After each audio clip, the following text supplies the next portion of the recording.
Hi everyone, आज के इस वीडियो में अपन बात करने वाले हैं यूनिट एंड मेजरमेंट के बारे में। इसका अपन माइंड मैप पढ़ेंगे जिसमें आपका फास्ट रिवीजन हो जाएगा इस चैप्टर का। मैं गारंटी देता हूं यदि आपने पूरा कंप्लीट वीडियो देख लिया तो इस चैप्टर का आपका कंप्लीट रिवीजन हो जाएगा। तो इसकी पीडीएफ आपको कहां मिलेगी? डिस्क्रिप्शन में टेलीग्राम ग्रुप की लिंक दी गई है, आप वहां से ग्रुप को ज्वाइन करें और इसकी पीडीएफ आप वहां से डाउनलोड कर सकते हो।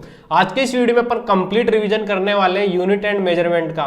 तो सबसे पहले अपन बात करते हैं कि फिजिकल क्वांटिटी क्या होती है। जिनको अपन मेजर कर सकते हैं उन्होंने अपन को क्या बोला? फिजिकल क्वांटिटी बोला। जो जिस चीज को भी अपन मेजर कर सकते हैं, जो मेजरेबल प्रॉपर्टी होती है, उसको अपन ने क्या बोला? Physical quantity. और यूनिट क्या होती है? Standard quantity use for measurement. मतलब जिसको अपन, जैसे मास को अपन मेजर करते हैं एम से, तो उसकी यूनिट क्या हो गई? एम। तो यूनिट को क्या होती है? कोई स्टैंडर्ड क्वांटिटी होती है जिससे अपन किसी चीज को मेजर कर सकते हैं। और मेजरमेंट क्यों करते हैं अपन? Comparing a physical quantity with a standard unit. किसी यूनिट से कंपेयर करने के लिए किसी फिजिकल क्वांटिटी को, इस वजह से उसका क्या किया जाता है? मेजरमेंट किया जाता है। तो आपको ये तीनों टर्म समझ में आ गई कि फिजिकल क्वांटिटी क्या होती है जिससे अपन मेजर कर सकते हैं, यूनिट क्या होती है, किसी भी स्टैंडर्ड यूनिट को मेजर करने के लिए जो किया जाता है उसको यूनिट बोलते हैं। जैसे मास की एम होती है। और मेजरमेंट क्या कहते हैं? कंपेयर किया जाता है फिजिकल क्वांटिटी को स्टैंडर्ड यूनिट के साथ। उसके बाद अपन बात करेंगे कि एसआई सिस्टम क्या होता है। जो इंटरनेशनल सिस्टम ऑफ यूनिट्स था वो मॉडर्न सिस्टम बेस्ड था, जिसमें 7 फंडामेंटल बेस क्वांटिटी दी गई थी। 7 फंडामेंटल बेसिक क्वांटिटीज दी गई थी, उनके बारे में अपन बात करेंगे। जो एसआई इंटरनेशनल सिस्टम था उसके अकॉर्डिंग 7 मेजर जो फंडामेंटल क्वांटिटी दी गई थी उनके बेसिस पे अपन पूरी डायमेंशन एनालिसिस को समझते हैं। तो वो 7 कौन कौन सी? उसमें 7 में एसआई जो बेस क्वांटिटीज थी वो कौन कौन सी थी? सबसे पहले थी लेंथ, जिसकी एसआई यूनिट होती है मीटर और उसका सिंबल क्या होता है? एम। मास होती है, उसकी एसआई यूनिट क्या होती है? किलोग्राम, जिसका सिंबल होता है केजी। टाइम क्या होती है? जिसकी एसआई यूनिट क्या होती है? सेकंड, उसका सिंबल क्या होता है? Small S. इलेक्ट्रिक करंट की एसआई यूनिट क्या होती है? एम्पियर और इसका सिंबल क्या होता है? Capital A. और थर्मोडायनेमिक टेम्परेचर क्या होता है? जिसका एसआई यूनिट क्या होती है? केल्विन, और उसको किससे डिनोट किया जाता है? कैपिटल के से। और अमाउंट ऑफ सब्सटेंस क्या होता है? मोल, जिसकी एसआई यूनिट क्या होती है? मोल। अमाउंट ऑफ सब्सटेंस मतलब किसी भी क्वांटिटी को मेजर करना। जैसे पानी के अंदर अपन ने निकाला, किसी चीज के मोल निकाले, तो अमाउंट ऑफ सब्सटेंस हो गया किसी पर्टिकुलर चीज का, तो उसको उसकी एसआई यूनिट क्या होती है? मोल। और मोल को सिंबल कैसा होता है? स्मॉल एम ओ एल, उसका क्या होता है? सिंबल होता है। और ल्यूमिनस इंटेंसिटी की एसआई यूनिट क्या होती है? कैंडेला, जिसको सीडी से डिनोट किया जाता है। तो आपको क्या समझ में आया कि फिजिकल क्वांटिटी वो होती है जिनको मेजर किया जा सकता है, उनकी यूनिट एक स्टैंडर्ड यूनिट होती है जिससे अपन मेजर करते हैं, मेजरमेंट करते हैं फिजिकल क्वांटिटी का एक स्टैंडर्ड यूनिट के बेसिस पे। और एसआई यूनिट को किसके बेसिस पे? 7 फंडामेंटल बेसिस के क्वांटिटीज पे जो इंटरनेशनल सिस्टम के अकॉर्डिंग किया गया था, उसके बेसिस पे 7 फंडामेंटल क्वांटिटीज में डिवाइड किया गया था, जिसमें 7 कौन कौन सी? Length, mass, time, electric current, thermodynamic temperature, amount of substance and luminous intensity. आपको यहां तक समझ में आया होगा जो अपन ने 4 पॉइंट की बातें की थी। उसके बाद और टाइप ऑफ क्वांटिटी कौन कौन सी थी? टाइप ऑफ क्वांटिटी में सबसे पहले थी फंडामेंटल क्वांटिटी, जो इंडिपेंडेंट क्वांटिटी है, जो not express in term of other quantity, जिसको अदर क्वांटिटी की टर्म में एक्सप्रेस नहीं किया जा सकता। और ड्राई क्वांटिटी क्या है? ये डिपेंडेंट क्वांटिटी है। फंडामेंटल मतलब एक खुद पर्टिकुलर हो गई, और डिराइव का मतलब क्या हो गया? किसी 2 फंडामेंटल क्वांटिटी से मिलकर बन रही है, उसको अपन ने क्या बोला? Derive quantity.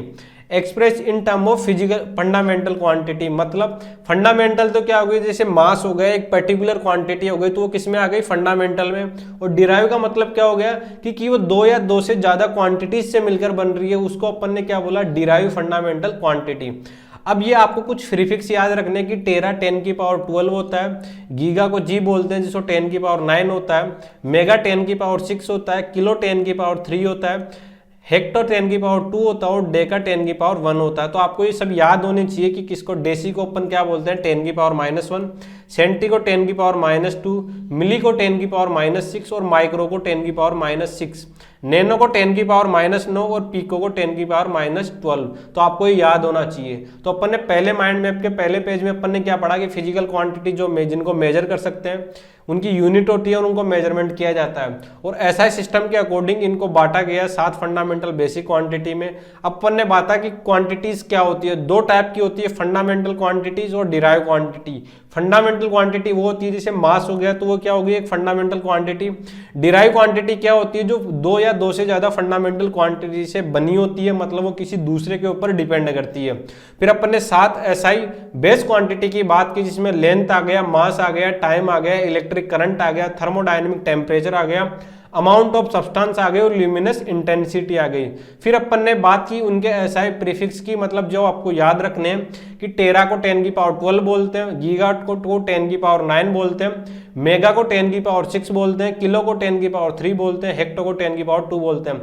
तो आपको ये सब डाटा याद रखना है कि माइक्रो को क्या बोलते हैं, मिली को क्या बोलते हैं। अब उसके बाद अपन बात करेंगे कुछ डिराइव फिजिकल क्वांटिटी के बारे में। फंडामेंटल की अपन ने बात करेगी, एक पर्टिकुलर हो गई तो वो अपन ने बात कर ली। अब अपन बात करेंगे डिराइव फिजिकल क्वांटिटी के बारे में। तो एरिया है जिसको मीटर स्क्वायर बोलते हैं, मतलब एरिया आपको पता है दो चीजों से मिलके बना होता है, इस वजह से मीटर स्क्वायर। वॉल्यूम 3 चीजों से मिलकर बना होता है, मीटर क्यूब। वेलोसिटी मीटर पर सेकंड, एक्सेलरेशन मीटर पर सेकंड स्क्वायर। न्यूटन फोर्स भी मास इंटू एक्सेलरेशन से मिलकर बना होता है। Work energy, power, pressure, density, मतलब ये किसी दो चीजों से मिलकर बने होते हैं। एरिया लंबाई इंटू चौड़ाई, लेंथ इंटू विड्थ से बना होता है। Volume length into width into area, उससे मिलके बना होता है कौन, वॉल्यूम। तो आपको ये सब कंप्लीट याद होने चाहिए कि ये किस किस से मिलके बना होता है। तो डिराइव फिजिकल क्वांटिटी में अपन ने 9 की बात की कि ये दो या दो से ज्यादा चीजों से मिलके बने होते हैं। एरिया में अपन विड्थ एंड लेंथ की बात करते हैं, वॉल्यूम में अपन विड्थ, लेंथ एंड उसके पर्टिकुलर एरिया की बात करते हैं। तो आपको ये याद आना होगा कि वॉल्यूम में चारों तरफ आ गए तो वॉल्यूम तो जैसे पूरे रूम का पूरा वॉल्यूम आ गया। एरिया अपन ऐसे मारते हैं जिसमें लेंथ इंटू विड्थ आ गई। तो जो डिराइव फिजिकल क्वांटिटी रहती है वो दो या दो से अधिक चीजों से, फंडामेंटल क्वांटिटी से मिलकर बनी होती है। और जैसे फोर्स आ गया तो फोर्स किससे आया, मास इंटू एक्सेलरेशन। तो इसमें दो फंडामेंटल क्वांटिटी आ गई जिससे फोर्स का फॉर्मेशन हुआ। उसके बाद अपन डायमेंशन फॉर्मूला की बात करेंगे। तो डायमेंशन फॉर्मूला किस किस से मिलकर बना होता है, मास, लेंथ और टाइम से मिलकर बना होता है, जिसमें एल किससे डोनेट करते हैं, लेंथ से, एम को मास से और टी को टाइम से। इनसे मिलके ही पूरी फिजिकल क्वांटिटी बनी होती है। और जहां पर एक्स्ट्रा एड ऑन चीजें आती है वहां पे एक और सिंबल आ जाता है इन डायमेंशन फॉर्मूला के अंदर। लेकिन मेनली डायमेंशनल फॉर्मूला किससे बना होता है, एम एल टी से। तो जैसे अपन वेलोसिटी की निकालेंगे तो वेलोसिटी क्या आ गई, एल टी माइनस 1। एक्सेलरेशन क्या आ गया, एल टी माइनस 2। फोर्स क्या आ गया, मास इंटू एक्सेलरेशन। तो क्या आ गया, मास इंटू एक्सेलरेशन, जो मास आ गया, एक्सेलरेशन की अपन ने क्या पढ़ी थी, एल टी माइनस 2। तो ऐसे मिलके ये फिजिकल क्वांटिटी बनी होती है। आपको ये फॉर्मूला याद होना चाहिए कि फोर्स क्या होता है, मास इंटू एक्सेलरेशन होता है। तो आप जैसे जैसे आपको ये फॉर्मूले याद रहते रहेंगे तो आपको इस तरीके से आप इनका डायमेंशन फॉर्मूला निकाल सकते हो। और डेंसिटी की क्या हो गई, M L minus 3, M L minus 1, T minus 2। ये प्रेशर के हो गए, पावर की हो गई, ये वर्क एनर्जी के हो गए। तो आपको ये डायमेंशन फॉर्मूला जो बेसिक दिए गए हैं वो तो आपको याद होने चाहिए। तो मतलब ये जो सब डायमेंशन फॉर्मूला है ये तो आपको कंप्लीटली याद होने ही चाहिए। तो डिराइव फिजिकल क्वांटिटी किससे बनी होती है, दो या दो से फंडामेंटल फिजिकल क्वांटिटी से। और डायमेंशन फॉर्मूला किससे बना होता है, एम एल टी से, जिसमें अपने लेंथ की एल, मास एम और टाइम टी। तो आपको ये कंप्लीट याद होनी चाहिए ये फिजिकल को, ये डायमेंशन फॉर्मूला। तो ये डायमेंशन फॉर्मूला आपको याद होंगे तो आप किसी का भी डायमेंशन फॉर्मूला निकाल सकते हो। उसके बाद अपन बात करेंगे डायमेंशंस की। Express physical quantity in term of basic dimension, M L T. Basic dimension कौन से होते हैं, मास, लेंथ और टाइम होते हैं। डायमेंशन कैसे निकालते हैं, एनी क्वांटिटी का यदि उसके ऊपर एबीसी पावर्स भी होती है, और यदि कोई भी डायमेंशन लेस क्वांटिटी है तो उसकी कोई भी डायमेंशन नहीं है। जिसके एग्जांपल क्या होगा, strain, coefficient of friction. Coefficient of friction आपने ये पढ़ा होगा किसके अंदर, न्यूटन्स लॉ ऑफ मोशन के अंदर। तो इनकी क्या होती है, डायमेंशन लेस होता है। डायमेंशन लेस कौन होता है, strain and coefficient of friction. तो आपको क्या याद आया डायमेंशन के अंदर कि एक्सप्रेस करना है किसी भी फिजिकल क्वांटिटी को किसके अंदर, एम एल टी के अंदर। जो बेस डायमेंशन क्या होते हैं, मास, लेंथ और टाइम होता है। और डायमेंशन किसी भी क्वांटिटी का किस तरीके से निकाला जाता है, एम एल टी के हिसाब से। जहां पे स्मॉल है, स्मॉल बी और स्मॉल सी, उसकी क्या होती है, पावर होती है। यदि आपने ये देखा होगा, यहाँ से पढ़ा होगा, तो ये ABC यहाँ पे काउंट हो रहा है, जिनकी यहाँ पे पावर काउंट हो रही है। तो डायमेंशन का अपन ने क्या पढ़ा, बेस्ट डायमेंशन क्या है, मास, लेंथ और टाइम। और डायमेंशन किसी भी यानी किसी भी क्वांटिटी की क्या है, MLT, जहाँ पे ABC उसके क्या आ रहे हैं, पावर में जा रहे हैं। और डायमेंशनलेस क्वांटिटी कौन होगी, जिनकी कोई भी डायमेंशन नहीं होती, वो कौन सी होगी, strain and coefficient of friction, जो आपने न्यूटन्स लॉ ऑफ मोशन में पढ़ा था। उसके बाद अपन बात करते हैं कि डायमेंशन एनालिसिस क्या होती है, ये अपन क्यों पढ़ते हैं डायमेंशन एनालिसिस, उसके बारे में अपन बात करेंगे। कि method of study physical quantity using their dimension, उन फिजिकल क्वांटिटीज के बारे में स्टडी करना, किन किन की मदद से, मास, लेंथ एंड टाइम की मदद से उन फिजिकल क्वांटिटी के बारे में स्टडी करना, उसी को अपन ने क्या बोला, डायमेंशन एनालिसिस। जिसके एप्लीकेशन क्या है, मतलब एप्लीकेशन उनके बारे में अपन क्यों पढ़ते हैं कि उनकी करेक्टनेस ऑफ इक्वेशन, किसी भी इक्वेशन की करेक्टनेस को देखने के लिए अपन उसकी क्या करते हैं, डायमेंशन एनालिसिस पढ़ते हैं। और क्यों पढ़ते हैं, convert unit from one system to another, उसकी यूनिट कन्वर्ट करने के लिए अपन क्या पढ़ते हैं, डायमेंशन एनालिसिस पढ़ते हैं। Derive relation among physical quantity, उन फिजिकल क्वांटिटी में रिलेशन को डिराइव करने के लिए अपन किसकी एनालिसिस करते हैं, डायमेंशन एनालिसिस की। Find dimension of unknown quantity, किसी भी क्वांटिटी का यदि अपन को डायमेंशन पता नहीं है तो उनके डायमेंशन निकालने के लिए भी अपन डायमेंशन एनालिसिस का यूज करते हैं।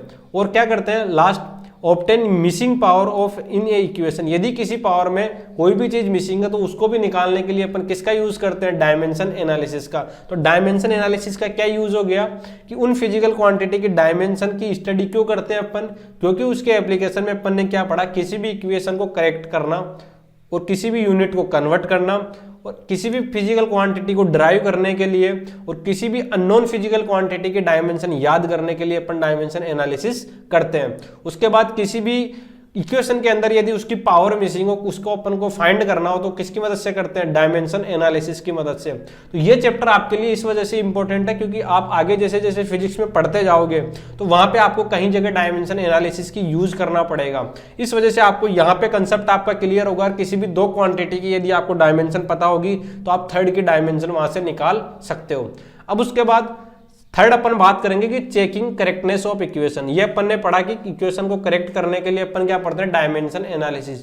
और वो किस तरीके से करेक्ट करते हैं, जो लेफ्ट साइड की डायमेंशन है और राइट साइड की डायमेंशन है, दोनों यदि इक्वल है, इफ बोथ साइड सेम है, यदि इस साइड की भी डायमेंशन सेम है, इस साइड की भी डायमेंशन सेम है, तो उसका क्या मतलब हुआ कि इक्वेशन डायमेंशनली क्या हो गई, करेक्ट हो गई। तो डायमेंशन एनालिसिस में अपन किस तरीके से पढ़ते हैं कि यदि लेफ्ट साइड की डायमेंशन राइट साइड की डायमेंशन अलग सही हो गई इक्वेशन के अंदर, तो इक्वेशन क्या हो गई, डायमेंशनली क्या हो गई, करेक्ट हो गई। उसके बाद यूनिट कन्वर्जन में उसका यूज करते हैं, जैसे 1 किलोमीटर लिखा हुआ तो 10 की पावर 3 मीटर हो गया, तो इसका भी यूज करते हैं अपन, किसका, डायमेंशन का यूज करते हैं यूनिट कन्वर्जन के अंदर, यूज कन्वर्जन फैक्टर के अंदर। 1 सेंटीमीटर को अपन क्या लिखेंगे, 10 की पावर -2 मीटर। तो अपन यूनिट कन्वर्जन में किसका यूज करते हैं, डायमेंशन एनालिसिस का भी यूनिट कन्वर्जन में यूज होता है। अब किसी भी फिजिकल क्वांटिटी में रिलेशन निकालने के लिए भी, डिराइव रिलेशन निकालने के लिए भी किसका यूज करते हैं, डायमेंशन एनालिसिस का। Assume relation, find dimension on both sides, equate power and get the relation. यदि किसी फिजिकल क्वांटिटी के अंदर किसी भी प्रकार के उनकी पावर का रिलेशन निकालना हो किसी भी के अंदर, तो उसके अंदर भी अपन किसका यूज करते हैं, डायमेंशन एनालिसिस का। तो जिसके एग्जांपल क्या हो गए, टी, जैसे इनकी पावर में दी गई है और इनका अपन को क्या निकालना हो, इनका रिलेशन निकालना हो इसकी मदद से, तो इन फिजिकल क्वांटिटी की मदद से अपन इसका रिलेशन निकाल सकते हैं। तो किसी भी चीज की ड्राइव रिलेशन निकालने के लिए भी अपन किसका यूज करते हैं, डायमेंशन एनालिसिस का। तो इसमें बेसिक सा ये दिया गया है कि अपन डायमेंशन एनालिसिस क्यों करते हैं, किसी भी फिजिकल क्वांटिटी में उसका रिलेशन निकालने के लिए अपन क्या करते हैं, डायमेंशन एनालिसिस, जिसमें अपन करेक्शन चेक करते हैं। पहला अपन क्या करते हैं, उसके एप्लीकेशन बात की कि किसी भी इक्वेशन को करेक्ट करने के लिए, यूनिट कन्वर्जन के लिए, किसी भी नई फिजिकल क्वांटिटी को डिराइव करने के लिए और किसी भी अननोन फिजिकल क्वांटिटी का डायमेंशन फाइंड करने के लिए अपन क्या करते हैं, डायमेंशन एनालिसिस करते हैं। उसके बारे में अपन ने पढ़ा कि किस तरीके से अपन इक्वेशन को करेक्ट निकालते हैं। यदि लेफ्ट साइड की डायमेंशन राइट साइड के डायमेंशन के इक्वल है तो उसका मतलब वो इक्वेशन क्या है, डायमेंशनली करेक्ट है। उसके बाद अपन किस में यूज करते हैं, यूनिट कन्वर्जन के अंदर। और फिर अपन किसी भी डिराइव रिलेशन निकालने के लिए जिसकी पावर से अपन इसको इक्वेट करते हैं, किसी भी, जैसे अपन ये एग्जांपल पढ़ते हैं यहाँ पे, जैसे यहाँ पे टाइम पीरियड दे रखा है, अपन इसकी किसी भी पावर से अपन इसको इक्विवेलेट करके क्या कर सकते हैं, इसकी डराइव रिलेशन निकाल सकते हैं इससे, इसमें भी इसका यूज होता है। लेकिन अपन को ये सब तो कर सकते हैं, लेकिन इस डायमेंशन एनालिसिस की कुछ लिमिटेशन भी है जो अपन नहीं कर सकते। क्या नहीं कर सकते? सबसे पहला point, can not determine dimensionless constant. मतलब जैसे पाई की वैल्यू है ये ऑलरेडी फिक्स है, तो अपन इसका डायमेंशन नहीं निकाल सकते हैं। मतलब जो भी डायमेंशनलेस कांस्टेंट है उनका कोई भी डिटरमाइन नहीं कर सकते। किसके द्वारा? डायमेंशन एनालिसिस के द्वारा।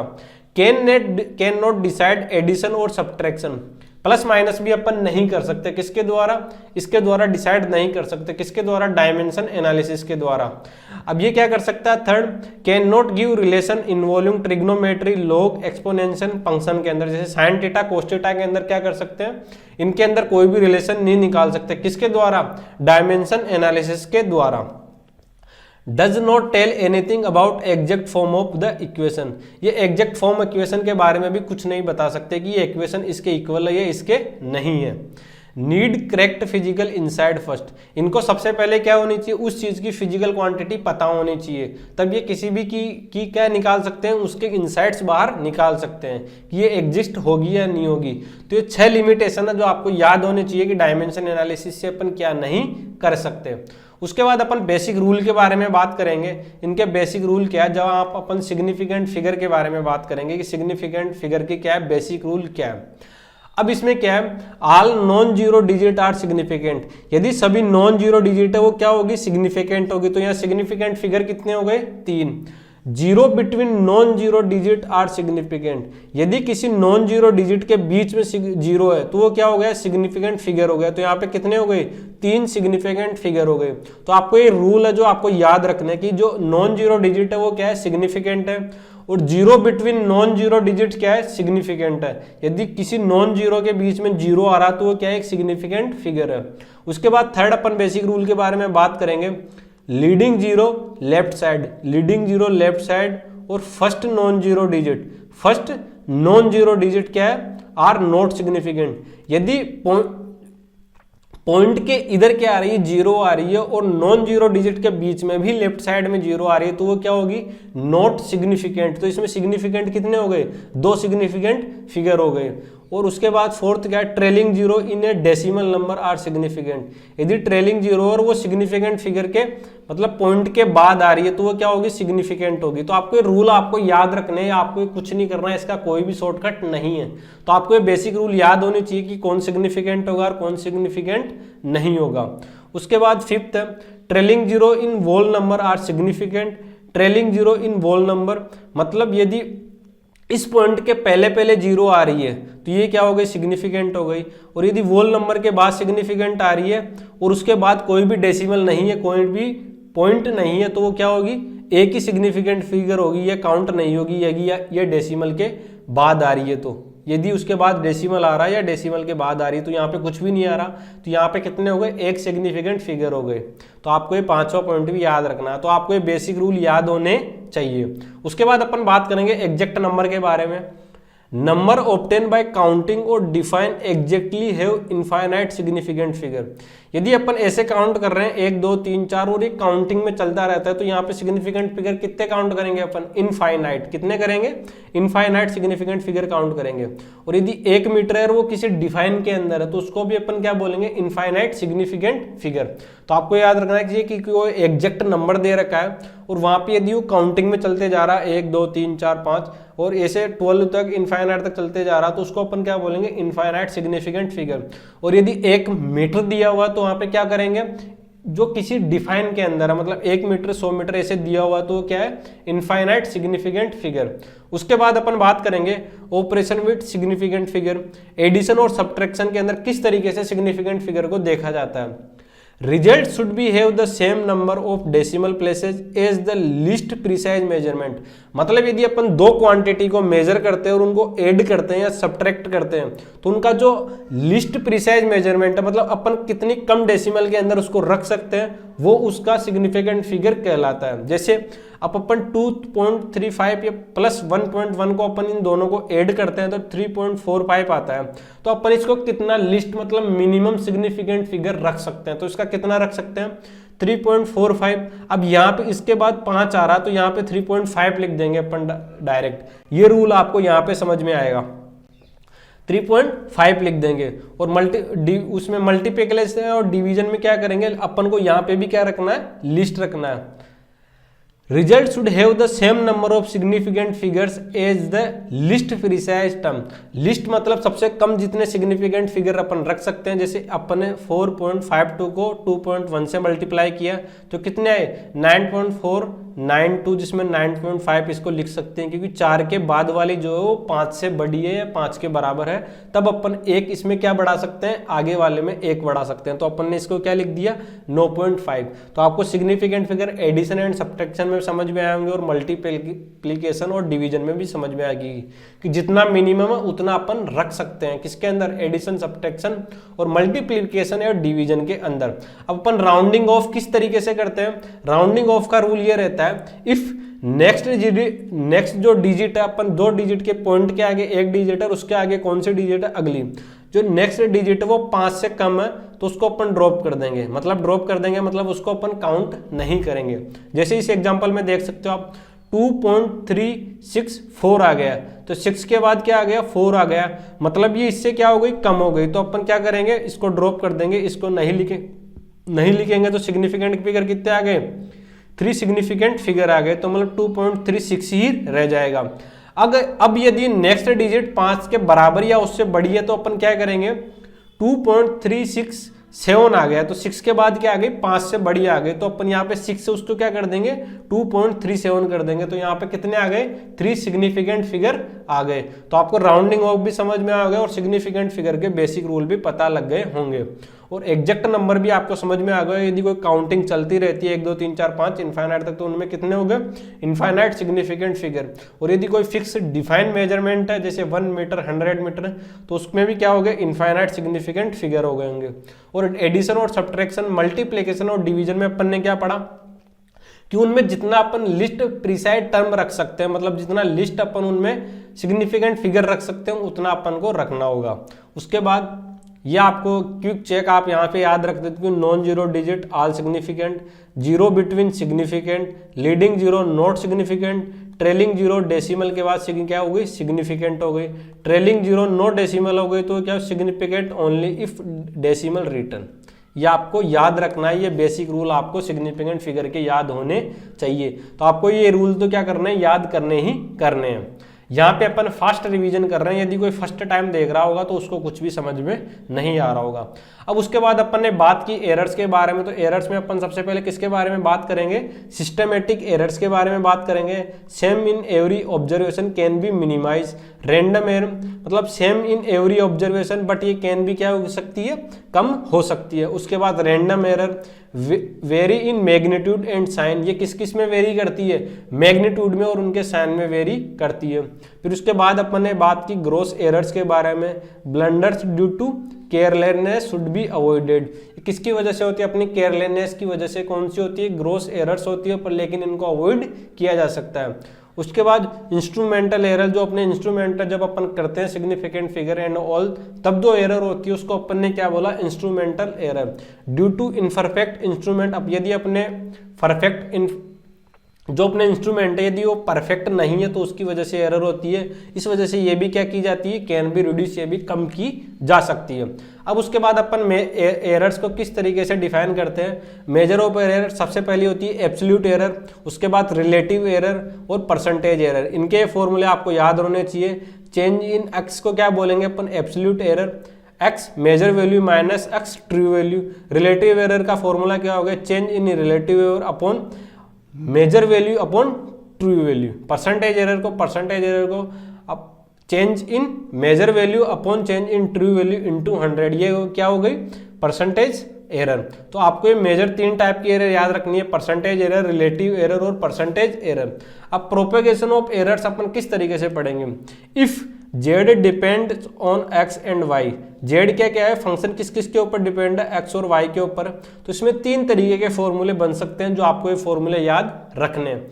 Z equal to X plus Y और एक्स माइनस वाई, मतलब यहाँ पे एडिशन और सब्ट्रैक्शन भी हो सकते हैं। तो इसका फॉर्मूला क्या बनेगा, change in Z change equal to change in X plus change in Y, और इसका ये अपोजिट भी बन जाएगा, यदि आप इसको ही सब्सट्रैक्शन में बनाओगे तो माइनस आ जाएगा इसकी जगह पे। और यदि मल्टीप्लिकेशन अपन बात करेंगे तो मल्टीप्लिकेशन में इस तरीके से फॉर्मूला बनेगा इसका, change in Z upon Z, change in X upon X plus change in Y upon Y. मतलब यहाँ पे कौन सी आ गई है, measure value upon true value की अपन यहाँ पे बात कर रहे हैं। और इसका फॉर्मूला किस तरीके से बनेगा, तो Z upon change in upon Z, change in X upon X plus change in Y upon Y. तो इस तरीके से आपको ये पूरे फॉर्मूले याद रखने हैं। इसमें भी ऐसा ही होगा, बस ये जो पावर होगी ये आगे आ जाएगी और change in X upon X मतलब change in measure value upon original value, इसके बारे में अपन ने बात की। यहाँ पे आपका ये एरर्स का सिस्टम खत्म होता है। मतलब एक तरीके से आपका ये चैप्टर का अपन ने कंप्लीट रिवीजन कर लिया, फॉर्मूला वगैरह एंड कुछ थ्योरीज की अपन ने बात कर ली। तो आपको क्या याद रखना है, पहले टाइप्स ऑफ एरर बात की कि 4 तरीके की एरर होते हैं, systematic error, random errors, gross errors और इंस्ट्रूमेंट एरर्स। मेजर की एरर को 3 तरीके की मेजर होती है, एब्सोल्यूट एरर, रिलेटिव एरर और परसेंटेज एरर। इसके फॉर्मूले आपको याद रहने चाहिए। इन फॉर्मूलों पे आपको वो करना है, क्वेश्चन प्रैक्टिस करनी है। यदि आपको क्वेश्चन प्रैक्टिस करनी है तो आपकी क्लास में जहां से भी आपने कोचिंग की थी वहां पे नोट्स निकालना। यहाँ पे आप सिर्फ रिवीजन के लिए आए हो तो आपको रिवीजन करने के बाद क्या करना है, इसकी क्वेश्चन प्रैक्टिस करनी है। और ये प्रोपोगेशन ऑफ एरर्स के आपको फॉर्मूले याद रखने हैं। इसमें सर ने क्वेश्चन कराए होंगे प्रोपोगेशन ऑफ एरर्स के बारे में। अब ये आपको इंपॉर्टेंट जो फॉर्मूला है डेंसिटी का, स्पीड का, एक्सेलरेशन का, फोर्स का, वर्क का, पावर का और प्रेशर का, ये सब फॉर्मूले आपको याद होने चाहिए। और एक क्विक रिवीजन है जो आप यहां से कर सकते हो। अपन ने आज कंप्लीट किसका रिवीजन कर लिया, यूनिट एंड डायमेंशन का अपन ने कंप्लीट रिवीजन कर लिया। तो आपको ये लेक्चर पसंद आया होगा। यदि आप ऐसे ही रिवीजन लेक्चर देना चाहते हो, मैं फिजिक्स के भी लाऊंगा, केमिस्ट्री भी लाऊंगा और बायोलॉजी के भी लाऊंगा। मैं आपको तीनों सब्जेक्ट पढ़ाने वाला हूं। तीनों सब्जेक्ट के मैं ऐसे रिवीजन करवा दूंगा कि मैं नीट 2027 तक आपके लिए सबके पूरे कंप्लीट नीट का पूरा कोर्स मैं यहीं इस चैनल पे डाल दूंगा। तो आपको इस चैनल को जरूर सब्सक्राइब करना है। एंड यदि आपको ये पीडीएफ डाउनलोड करनी है तो डिस्क्रिप्शन में टेलीग्राम ग्रुप की लिंक दी गई है, आप वहां से ग्रुप को ज्वाइन करें और इस पीडीएफ को डाउनलोड कर सकते हैं। आज के इस लेक्चर को इतना ध्यान से सुनने के लिए आपका बहुत बहुत धन्यवाद।